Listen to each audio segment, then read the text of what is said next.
نن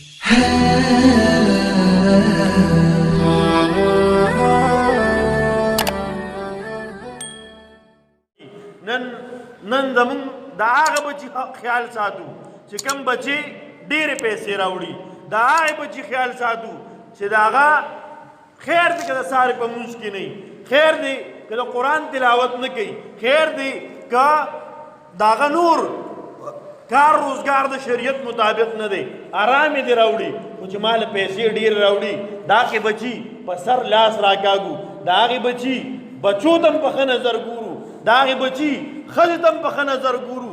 هغه بله که د هغې هغه که ډېره دینداره ولې نه ده، قرآن خانه ولې نه ده، خاوند هغه بچی دی دینداره ولې نه دی، خو چې تا له پیسې نه درکوي یا نشي درکولی یا کمزوري دی یا غریب دی یا یې وس نه کېږي، نن موږ هغه بچي ته سپک ګورو. هغه بچی زموږ په نظر کې د سره بچی نه دی، هغه ته موږ دومره سپک ګورو چې کله به د کوره وځي دی. محترمو والدینو له پکار دي چې د خپلو بچو خیال وساتي. بچي ته د ATM په نظر مه ګورئ، بچي ته د بینک په نظر مه ګورئ، دا ستا بینک نه دی تا دا پیسې ګټي، نه خپل وس به کوي، تا سره به امداد کوي، ستا به خیال ساتي، تا به دارو درمل کوي، ستا به خدمت کوي. خو داسې مه کوه چې خپل ځان پې څه کوي ځان پې انګور کې غون پې ځان ور واچوې، بچي به زه اوس پروت یم بس دې به مې اوس روه، نه چې خپل وس ته کېږي خپل کوه، په بچي ځان مه باروه.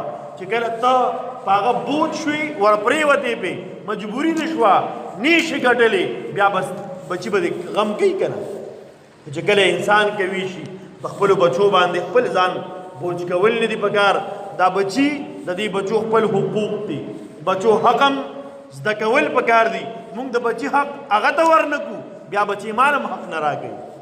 زه بچي ته په مینه بچي ونه ویم نو بچي بیا سبا ما ته په مینه بابا جان او داجي څنګه وایي. اکثر زه خو د خلکو نه اورم، ما ته یو ملګري وایي ما نشي یاد چې ما د خپل پلار بچي ویلي، ما نشي یاد. ګوره بچي اولاد ته چې بچي وی په دې ډېر زیات خوشحالېږي، ښکلی نوم چا ته وایه په دې خلک خوشحالېږي، خو اولاد ته بچي وایه په دې به ستا اولاد ډېر زیات خوشحالېږي. اکثر والدین داسې بچو ته سره په عمرونو کې بچي قدرې ونه وایي، لکه د عامو خلکو په شان دی هغه نوم ورته وایي، هغه بچي ځان ته رالنډ کا. هسې نه دا بچي ستا نه پردي نه شي، بل خلک نور خلک دي ځان سره پردي خلک کینی، روان خلک یې کینی، روان خلک یې ملګري کي. دا خپل بچي ځان له خپل ملګري کا، ځان سره کینوه، غم خادلی بوزه ځان هته به ته سړیتوب هم ښې، هته به ناسته پاسته ښې، د حجرې د جومات د دې زندګي به ورته وښې.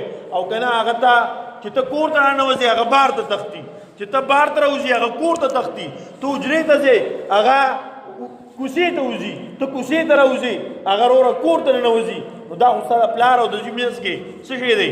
د پیشو د منګک ته. بچي سره مینه محبت وکړه چې تا سره ناست دي، په مینه او محبت د سره ناست دي، تا سره ناست دي، تا نه څه زده کي. داسې نه چې بچي تا نه یریږي او نور خلک یې خپل ملګري کي او په غلطه معاشره کې غلطو خلکو سره کینی او خراب نشي.